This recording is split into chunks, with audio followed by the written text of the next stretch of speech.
Être ici ce matin pour louer notre Dieu, l'adorer et écouter sa parole.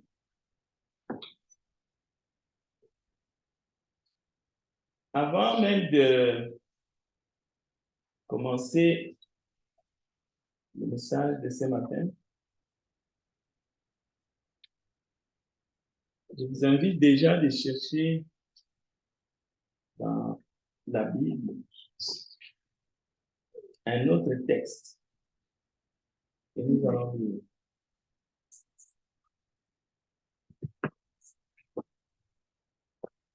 Cette fois-ci,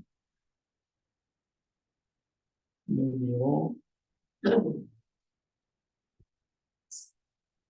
pas dans Romains parce que nous avons dit dans Romains tout à l'heure.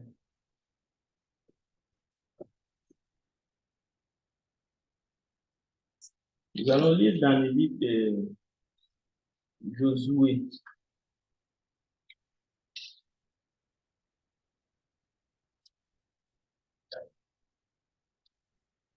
Chapitre 24.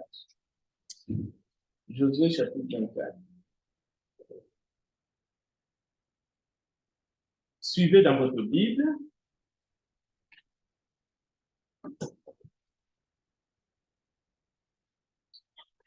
Josué assembla toutes les tribus d'Israël à Sichem. Et il convoqua les anciens d'Israël, ses chefs, ses juges et ses officiers. Et ils se présentèrent devant Dieu. Josué dit à tout le peuple, « Ainsi parle l'Éternel, le Dieu d'Israël. Vos pères, Térakh, père d'Abraham et père de Nahor, habitaient anciennement de l'autre côté du fleuve et ils servaient d'autres dieux. J'ai pris votre père Abraham de l'autre côté du fleuve et je lui fis parcourir tout le pays de Canaan. Je multipliai sa postérité et je lui donnai Isaac. J'ai donné à Isaac Jacob et à Isaïe, et j'ai donné en propriété à Isaïe la montagne de Séir. Mais Jacob et ses fils descendirent en Égypte. J'envoyai Moïse et Aaron, et je frappai l'Égypte par les prodiges que j'opérais au milieu d'elle. Puis je vous en fis sortir. Je fis sortir vos pères de l'Égypte, et vous arrivâtes à la mer. Les Égyptiens poursuivirent vos pères jusqu'à la mer Rouge, avec des chars et des cavaliers. Vos pères crièrent à l'Éternel, et l'Éternel mit des ténèbres entre vous et les Égyptiens. Il ramena sur eux la mer, et elle les couvrit. Vos yeux ont vu ce que j'ai fait aux Égyptiens. Et vous restâtes longtemps dans le désert. Je vous conduisis dans le pays des Amoréens qui habitaient de l'autre côté du Jourdain. Et ils combattirent contre vous. Je les livrai entre vos mains. Vous prîtes possession de leur pays et je les détruisis devant vous. Et nous venons d'entendre la lecture qui a été faite par notre frère Benjamin. Il s'agit bien de l'histoire d'Israël devant un autre peuple qui s'appelle Amalek, mais qui a été vaincu aussi.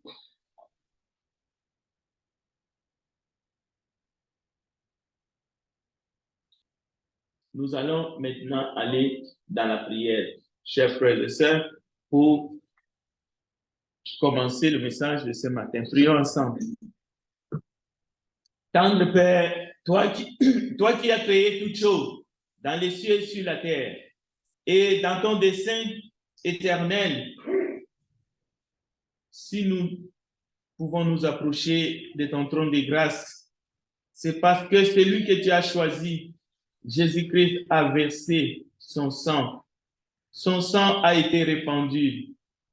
Et aujourd'hui, nous pouvons nous approcher. Nous avons soif de ta parole. Nous avons soif de ta présence. Pas seulement en ces lieux bénis où nous nous sommes assemblés, mais dans nos cœurs. Nous voulons comprendre ton amour, ta miséricorde, ta compassion envers tous les peuples sur la surface de la terre. Nous voulons saisir ta grâce parce que tu as choisi que nous puissions t'appartenir comme cela a été avant la fondation du monde. Gloire et louange à toi, Père. Bénis ton peuple ce matin partout où il se trouve sur la surface de la terre.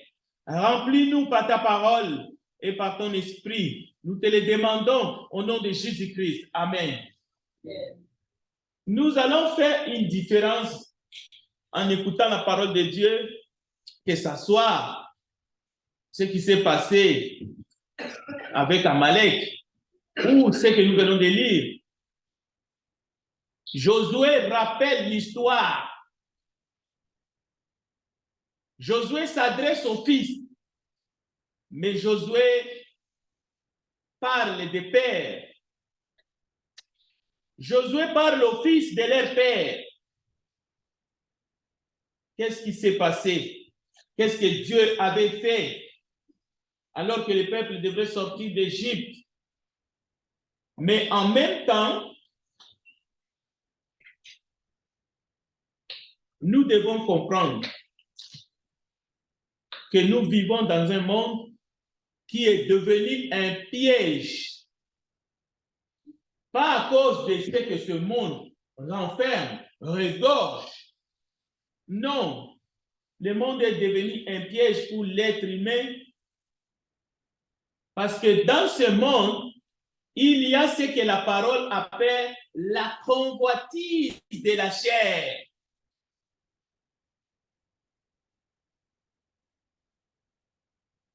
Au lieu que l'humain qui a été placé, à qui Dieu a confié certaines responsabilités, parce que souvent nous disons, Dieu a donné la terre aux hommes, mais la terre appartient à Dieu. C'est une chose de dire que Dieu a donné la terre aux fils des hommes et de penser que la terre est devenue une propriété privée de Dieu et Dieu n'a rien à faire. C'est l'homme qui est devenu le boss. Ça n'est une autre de comprendre que Dieu a donné la terre aux hommes, mais la terre appartient au Dieu. Et pas seulement la terre, y compris nous, les humains, les hommes qu'il a créés à son image et à sa ressemblance.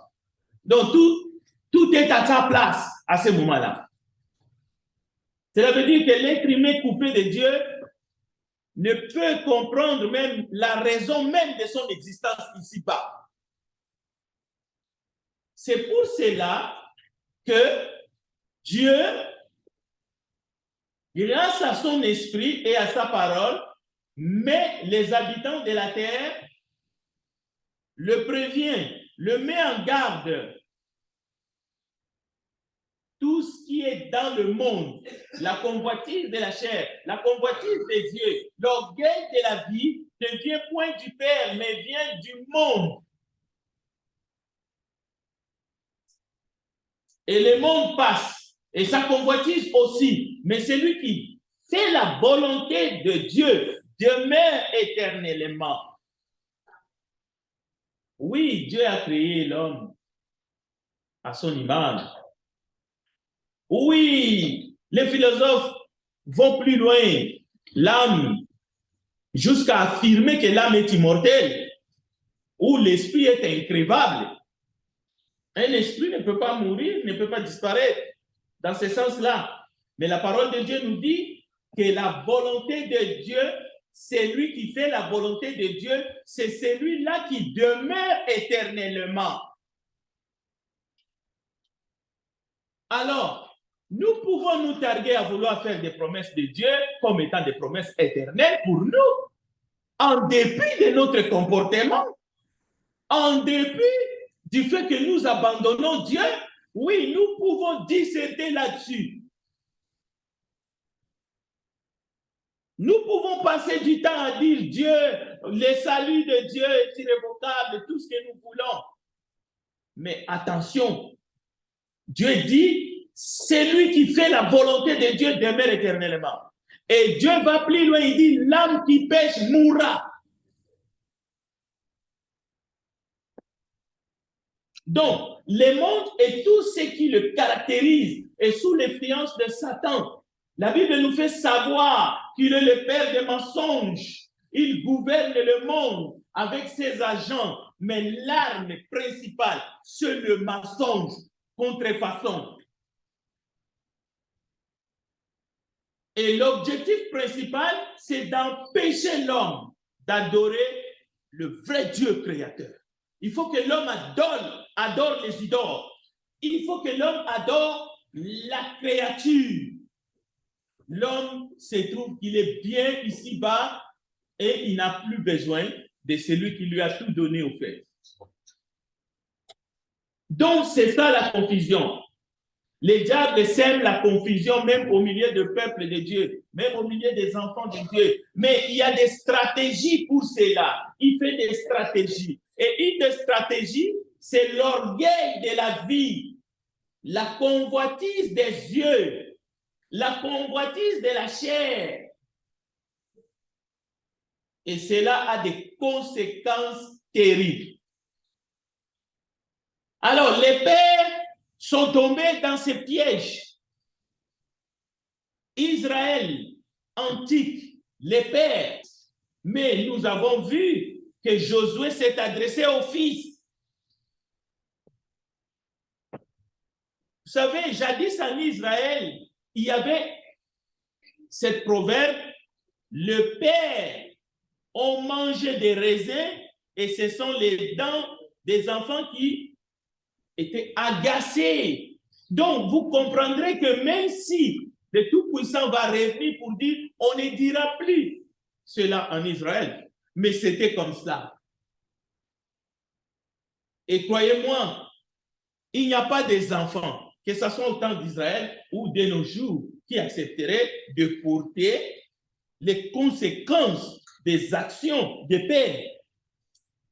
Nous sommes tous ici, écoutez, de génération en génération, mais cela n'empêche pas pourquoi notre génération, nous devons subir les conséquences des générations précédentes.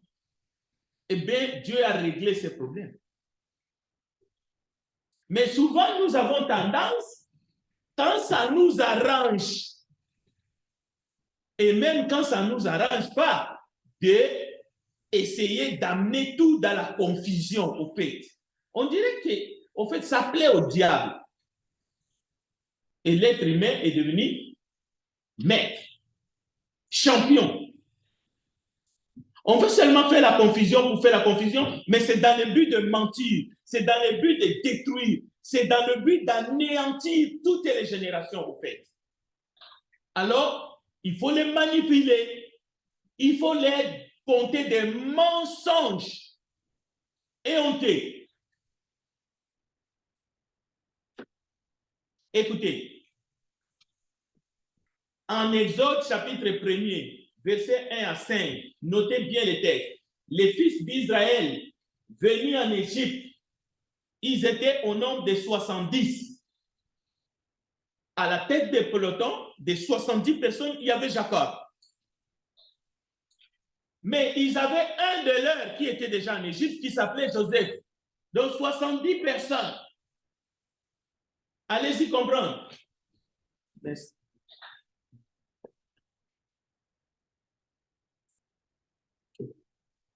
Donc, ce n'est pas quelque chose qu'il faut aller chercher loin.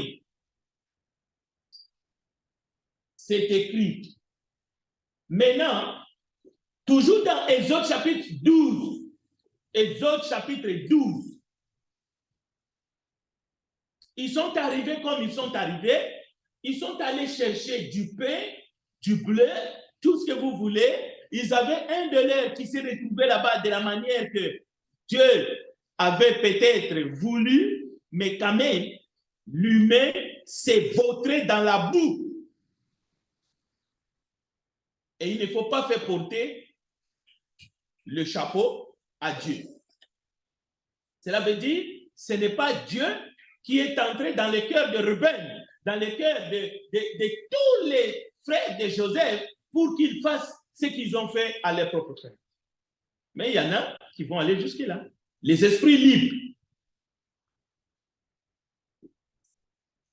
Alors, en Exode chapitre 12, à partir des versets 37 à 43, les Israélites, les Hébreux antiques, le Père, c'est Josué qui utilise cette terminologie Père. Je ne l'utilise pas sous forme de Père dans les consuls à l'époque des Romains. Ça, c'est une autre bassesse. C'est Josué qui parle aux fils et il leur dit, les pères, ce sont ceux-là qui avaient quitté l'Égypte. Parce que Josué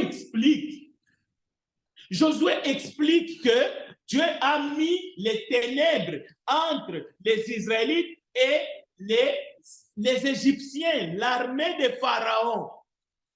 Dieu crée les ténèbres.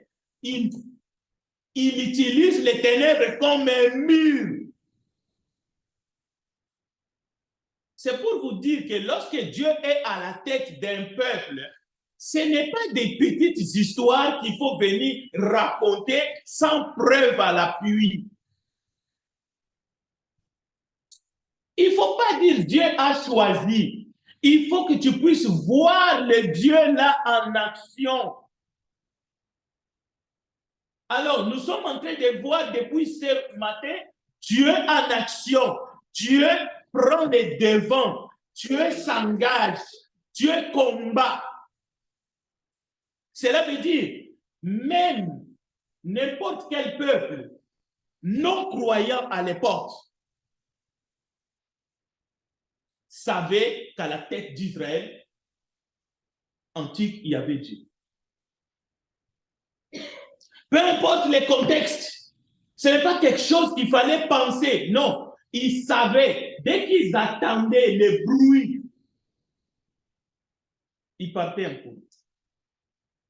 Ils refusaient de s'engager contre Israël parce qu'ils disaient Dieu combattait. Et ce n'est pas parce que seulement Dieu combattait. Dieu faisait voir sa puissance, même à l'égard des autres peuples. Dieu pouvait utiliser une nation autre qu'Israël pour qu'il puisse punir Israël sur le champ de bataille.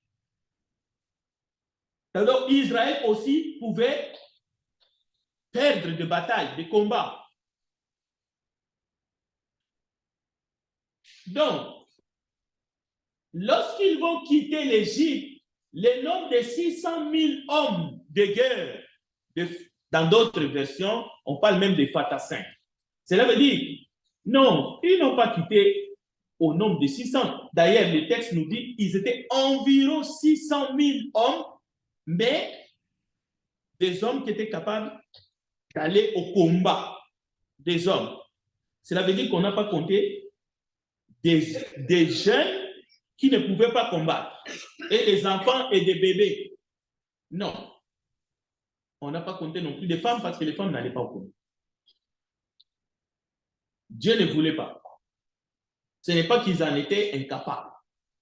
Non, Dieu ne voulait pas. Dieu n'avait pas permis. Alors, lorsqu'ils vont arriver à la terre promise, et même avant d'arriver à la terre promise, quelque chose va se passer. Lorsque les 12 espions vont visiter la ville, il va y avoir 10 qui vont faire, au fait, un mauvais procès contre Dieu. Ils ne vont pas peut-être succomber à l'orgueil de la vie, Ils ont vu des belles choses. Ils ont vu des raisins. Ils ont vu. Mais ils vont redouter les habitants. C'est là qu'ils vont faire un mauvais discours, les 10.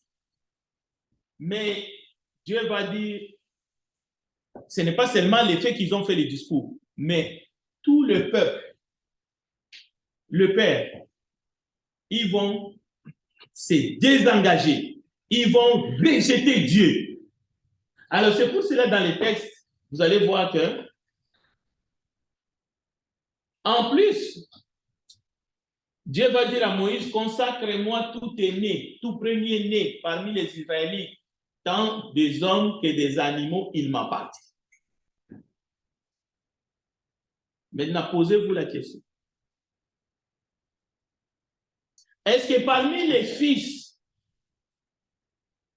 ce que Dieu dira à Moïse dans Exode 13 était toujours en vigueur? Oui. Mais cela va durer combien de temps?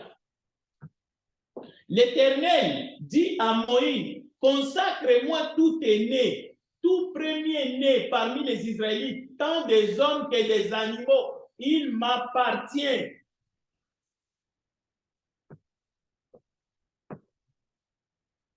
Mais les enfants qui avaient 20 ans et plus, parmi ces 600 000 et plus, étaient tenus responsables de leurs actes devant l'Éternel dans le désert. Parce que l'épisode, justement, le retour des espions, a fait qu'il y a eu une tension. Dieu va dire, je ne supporte plus ce peuple. Mais Moïse va intercéder. Moïse va supplier Dieu. Moïse va demander Dieu de pardonner. Dieu va pardonner. Mais Dieu va dire, les enfants, écoutez bien, de 20 ans et plus, sont responsables de leurs actes, y compris tous ceux qui avaient plus de 20 ans, les pères, tous ceux qui ont quitté l'Égypte, ils étaient responsables. Et c'est là que nous voulons apprendre véritablement l'histoire du peuple israélite. On parle bien des Hébreux qui ont quitté l'Égypte. Parce que Dieu, Josué et Caleb, y compris les enfants qui avaient 19 ans jusqu'à la naissance, et ils ne sont pas morts dans les déserts. Eux, ils pouvaient entrer à la terre promise. Il fallait seulement ne pas avoir 20 ans jusque-là. Tous ceux qui avaient 20 ans et plus, excepté Josué et Caleb, Josué et Caleb sont entrés dans la terre promise. Mais tous les autres devraient mourir dans les déserts. Les seuls qui sont morts tout de suite après cette révolte, c'est les 10 espions. Ils sont allés 12 explorer. Lorsqu'ils sont revenus, au moment de la tension, Moïse plaide. Dieu dit, je pardonne. Mais les 10 sont morts sur le champ, le même jour. Mais Dieu a dit, vous tous qui restez, ceux qui ont 20 ans et plus, vous allez tous mourir dans le désert, excepté Josué et Caleb. C'est pour cela que je vous dis, les enfants qui avaient 20 ans étaient tenus comme responsables de leurs actes. Maintenant, il ne faut pas faire une doctrine en disant qu'aujourd'hui, seuls les enfants de 20 ans sont responsables de leurs péchés. Il ne faut pas amener ça dans l'Église. Mais ça, si vous lisez les textes, vous allez voir. Maintenant, cette vérité-là, que tous ceux qui ont quitté l'Égypte, seulement 2, y compris les enfants de 19 ans et moins, sont entrés dans la terre promise. C'est pour comprendre la notion Josué, parce que lui, il est entré véritablement. C'est lui qui parle dans Josué 24. Et quand il parle, il est devenu vieux. Il a 110 ans. il va mourir après. C'est son dernier discours. Mais il est en train de dire, vos pères, qui sont tous morts dans le désert, voici ce qui s'est passé. Et pourquoi il leur dit ça? C'est pour leur dire, si vous répétez la même chose, moi et ma maison, nous servirons l'Éternel. C'est ça que Josué fait. Peut-être Caleb n'était plus, parce que Josué est à la fin de sa vie. Mais Josué, c'est lui qui a fait passer les peuples. Donc, c'est pour cela qu'il faut comprendre que Jésus-Christ qui est venu, alors qu'il a précédé Moïse, qu'il a précédé Abraham, alors qu'il arrive à la pas à la fin de sa mission, mais à la fin de sa vie ici-bas. Mais il va continuer à vivre parce qu'il sera ressuscité le troisième jour. Mais il accomplit la rédemption de l'homme. Le problème de l'homme face au péché depuis le jardin d'Éden est accompli. Jésus dit, tout est accompli. Cela veut dire que Dieu, ce n'est pas un Dieu qui fait quelque chose par hasard. Ce qu'il a fait, ce qu'il avait destiné, le choix qu'il avait fait de ce peuple, de le sortir d'Égypte, qui est une leçon pour les habitants du monde entier. Tous les prophètes qu'il a utilisés, mais qui ont parlé de Jésus, lorsque Jésus sait maintenant que l'heure est arrivée, la parole nous dit, on lui donna du vinaigre. Lorsqu'il a pris le vinaigre, il a bu, Jésus va dire, tout est accompli, il baisse sa tête, il rendit son esprit au Père. Donc, une alliance vient d'être consommée. Il ne s'agit pas d'amoindrir cette alliance, il ne s'agit pas même de critiquer cette alliance, parce que cette alliance, la loi est juste, mais elle ne pouvait pas sauver l'homme de ses péchés.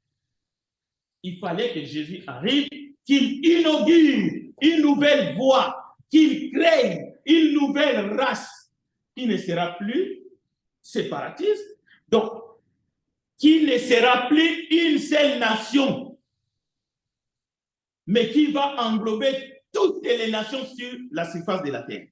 Et justement, dans cette alliance, nous sommes un seul peuple. Il n'y a qu'une seule foi, un seul Seigneur, une seule Église, un seul salut.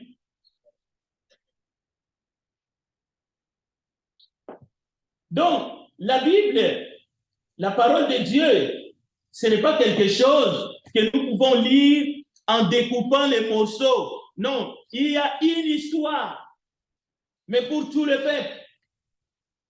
Mais aujourd'hui, Satan, il vient avec un mensonge. Il veut nous diviser. Il veut nous diviser même en termes du salut. Ceux-là vont être sauvés comme ceci, les autres vont être sauvés comme cela, les autres sont beaucoup plus importants que vous, ainsi de suite. Il faut faire attention, Dieu a prévu. Non, non. Jésus est venu pour sauver les pécheurs dont je suis le premier. Et d'ailleurs, celui qui dit ça, c'est Paul. Donc lui-même, il est conscient que le fait d'être de la postérité d'Abraham selon la chair, oui, c'était un privilège, mais il ajoute toutes ces choses. Je les regarde maintenant comme de la boue afin de gagner Christ. Et c'est un message universel. L'évangile est pour tous. Mais comme Dieu ne se réunit pas, il dit aux Juifs premièrement, aux descendants d'Abraham selon la chair, qu'ils puissent se ressaisir, qu'ils ne puissent pas répéter ce que leurs pères ont fait dans le désert. 1 Corinthiens chapitre 10. Mais aujourd'hui, l'ennemi il veut vous faire croire que le Père était meilleur, était plus meilleur. Nous devons les ressembler. Non, toute la Bible dit, ne faites pas ce qu'ils ont fait. 1 Corinthiens chapitre 10, ne répétez pas ce qu'eux ils ont fait. Ne murmurez pas comme eux ils ont murmuré. 1 Corinthiens chapitre 10. Et vous pouvez continuer. Les fils, la postérité d'Abraham selon la chair, ne faites pas ce que les pères ont fait dans le désert. Et vous, païens, vous, les non-juifs, vous qui n'avez pas droit à la cité, mais qui avez droit à la cité, ne faites pas. D'ailleurs, le texte s'adresse à l'église de Corinthe. Dans l'église de Corinthe, il y avait les juifs et les non-juifs côte à côte. Il y avait les femmes grecques, les hellénistes, tout le monde était là. Mais Paul écrit, regardez ce qu'ils ont fait. Ne suivez pas leur exemple. Mais du coup, évangile sorti de l'enfer. On veut nous montrer, regardez-le, la manière qu'ils ont montré. Et ils sont devant, ils sont au-dessus. Mais nous ne sommes pas non plus au-dessus parce que nous sommes tous au même pied d'égalité. Nous sommes tous sur le parterre. Celui qui est assis sur le trône, c'est le Christ, le Fils du Dieu vivant, c'est Jésus. Aujourd'hui, quiconque fait sa volonté, celui-là va demeurer éternellement. Vous pouvez choisir de demeurer éternellement loin de Dieu ou avec Dieu. Jésus disait aux Juifs, écoutez bien, à la postérité d'Abraham selon la chair, si vous demeurez dans ma parole, et que ma parole demeure en vous, vous serez mes disciples. C'est ça qu'il leur disait. Il ne leur disait pas non parce que vous avez reçu les promesses, non parce que vous êtes les descendants d'Abraham, non parce que Dieu vous a élus, non. C'est en Jésus-Christ que Dieu nous a élus tous avant la fondation du monde, afin que nous devenions un peuple saint, acquis par le sang de Jésus-Christ. Lui, le juste, est mort. Parce que c'est une abomination de déclarer coupable, mais celui qui est juste, la seule fois que Dieu a fait cela, ça concerne son Fils, Jésus-Christ, pour le salut de l'humanité.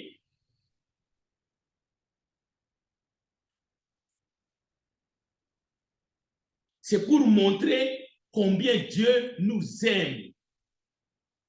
Et ce matin, il faut comprendre qu'un innocent, un juste est mort sur la croix pour toi. Et Dieu te dit, c'est en lui que tu auras la vie éternelle. Ou alors, tu seras perdu pour l'éternité. Et il faut que ce matin, tu puisses mettre ta main sur la main de Christ et accepter de le suivre, accepter de mourir et de ressusciter avec lui à travers les eaux du baptême pour que tu puisses avoir la vie éternelle. Amen. Et c'est ça la bonne nouvelle de Jésus-Christ. Qui que tu sois, peu importe ton origine, que tu viennes des pays de l'Est, que tu viennes du Moyen-Orient, que tu viennes des pays de l'Ouest, que tu viennes de l'Occident, le message est pour toi. Dieu t'aime. Il a envoyé son Fils unique sur la terre. Il est mort, il est ressuscité. Aujourd'hui, si tu attends sa voix, n'endurcissez pas ton cœur. Comme les pères ont fait dans les déserts. Et Dieu t'appelle. Dieu t'appelle. Il insiste. Tu peux vivre autant d'années sur la terre, mais si tu ne saisis pas la grâce de Dieu, que servirait-il à un homme de gagner le monde entier s'il perdait son âme? Écoutez, tes biens, tes avoirs, tes richesses ne te servira à rien si Christ ne vit pas, n'habite pas, si tu n'acceptes pas de recevoir la grâce de Dieu qu'il t'offre gratuitement ce matin. Que Dieu vous bénisse et qu'il continue à nous aider à persévérer dans sa parole. Amen. Chantons les chants d'appel et nous allons prier.